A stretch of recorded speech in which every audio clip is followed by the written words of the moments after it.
So today we're going to take a look at this ESR magnetic screen protector. Now the idea of this is it's supposed to feel like paper. So instead of like drawing on a tablet, you get a little bit more friction and it feels like paper. I did already shoot the unboxing of this and the footage got all messed up and corrupted. So we're just going to do some testing. So currently I just turned the screen off on the iPad. We're using an iPad 10th generation. You know, these coloured ones that you can use the Apple Pencil with. So we're using the Type-C Apple Pencil with this one, just so you know. And we're going to see if it feels like paper. So this is the screen protector already on. It is magnetic. It does just pull up. It's a little bit hard, but yeah, it does come up and you just lay it back down, just push it down, and then you can draw with it. The Apple Pencil does work. When you draw with it as well, you do kind of get that sound of like if you were to run your nail on paper or like cardboard or something like that. I don't know if it's going to pick up on the mic, but yeah, you kind of get that sound with it. It's not that loud, but you know, it's noticeable. So there is definitely some more friction,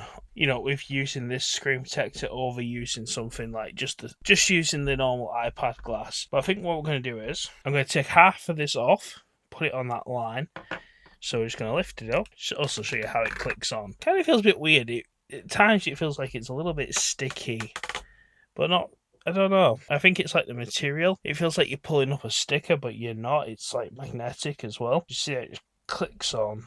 Well, I get it on that line that I drew. Now, this isn't obviously how you would use it. It's half hanging off. That's not optimal. But for testing purposes, you know, this makes sense for testing. Because obviously this side, iPad glass, and this side, iPad glass with the Paperlight screen protector. And if we just do some squiggles first. I'm no professional artist when it comes to this stuff, so I wouldn't know the whole like intricacies of like this. All I know is just someone that likes to do a bit of doodling and stuff on their iPad, because at the end of the day it's an affordable drawing tablet solution. The idea is that this screen protector stops it feeling like, you know, you're sliding around a bit on there. Personally, because you can rest your arm on here, I think it's alright. I know I'm not drawing anything proper there, but you know, if we do some circles, I don't really see too much of a difference when I'm using it. It's definitely more of a texture there when you're running your like hand across it. One thing I have noticed as well with using the screen protector compared to using the iPad glass, on the edges there are some like dead spots. Like if we can try and go quite. I know I haven't got the straightest line there. It's the angle I'm going, but you know, if we try, you can kind of see there. I'm trying to get a line on the line, like a line with the black line, pretty hard. So you can see like down here, I can colour in all of that there.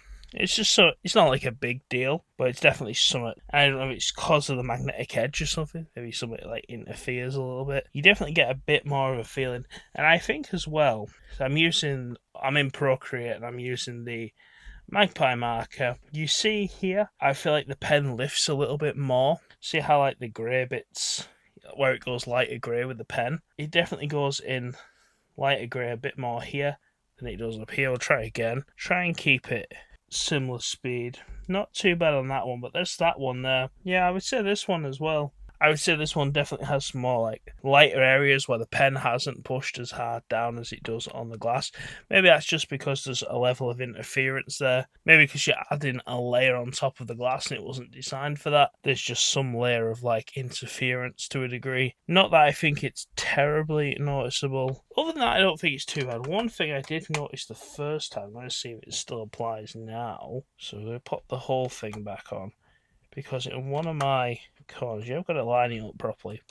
They do make these for different iPads because they're different cutouts. So sometimes on my initial testing, I don't know if I had a little bit of fibre on the screen because it comes with cleaning cloths and that, and you should make sure your screen's like completely clean first. I was feeling, and I was going everywhere, but I kind of felt like I was going over something. No, it's there this time. It feels like I'm going over something, but like not hard. It's not like it's, you know, going over a big bump. It's just like there's more friction here than there is here or over here, if you get what I mean. But yeah, some points a little bit inconsistent on the where it is, or maybe it's just because of the nature of the screen protector. Let's turn the screen off. See, there's some little fibres on there, but the trouble is, but they're not down here. It was it was over here. You kind of see it sometimes where you've been going harder on it over there. This wipes down as well. You obviously with like I did wipe it down with a cleaning, like, like a glasses wipe type wipe, and it did clean, like I had a lot of handprints on it before, and that just cleared it straight up. You can't just drop it on. It doesn't like connect like you think it would. You have got to put it in place. One thing to note as well is if I just remove half of it again, and people said this in the Amazon reviews as well. Let's just look at this pink, because if you look here, you can kind of see, I don't know how well it's going to show up on camera, but this side is slightly, it's not as vibrant as this side. Like, it's not as vibrant as the iPad glasses. It's a little bit, because it's got this layer, because it's got like that slight, I don't know what you call it, like a matte or something.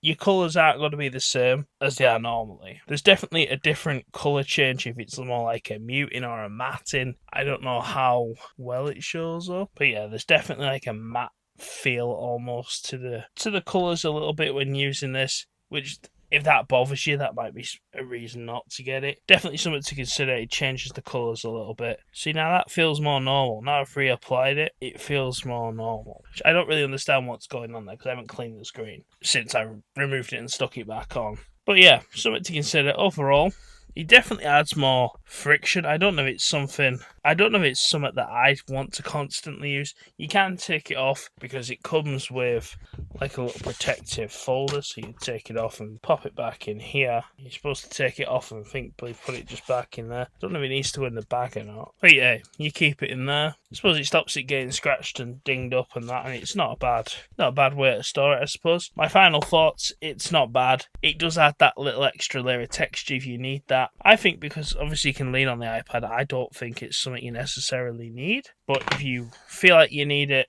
you're sliding around a bit too much or whatever you're doing, it's not a bad option. It's not badly priced. What you get, you can take it on and off, where some are just stick on, on there all the time. Let me know what you guys think in the comments below. Join the channel if you want to support us. Like, comment, subscribe, and I'll see you next time.